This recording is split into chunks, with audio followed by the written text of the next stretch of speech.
আসসালামু আলাইকুম বন্ধুরা, তো আপনারা সবাই কেমন আছেন? আশা করি সবাই ভালো আছেন। তো আমি আবার চলে এলাম নতুন একটা ভিডিও নিয়ে।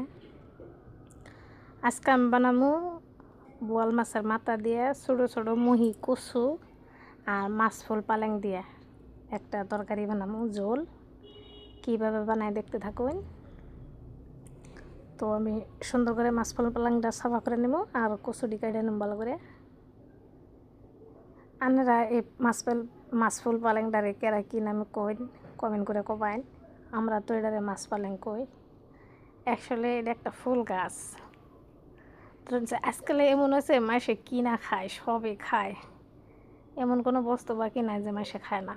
না, আর এই ফুলটা খান যায়, এটা মাছ পালেং বলে আপনারা কি জানো নি। তো আমি ফার্স্টে বোয়াল মাছের মাথাটা অল্প মশলা টশলা দিয়ে অল্প কষায় ওড়াই নিছি। এবার করে বানালে ধরুন যে মাছের মাথাটা ভেঙে যাব না, খাইতে আমানি থাকবো, ভালো লাগবো। আর অ্যাকচুয়ালি এটা আগের ভিডিও, আমি মেলা দিন আগে করে দিয়েছিলাম, আপলোড দেওয়ারই নেই। তো আজকে একটু নীরব আছে, আশেপাশে মানুষ নাই, এই হিসেবে ভয়েস দিতেছি। আরও আমার মেলারই ভিডিও আমি ডাউনলোড করে দিয়েছিলাম এডিট করে। তো যাই হোক, এটা একটু লাস্ট ভিডিও। আজকে আমার সব ভিডিও আপলোড দেওয়া হয়ে গেল।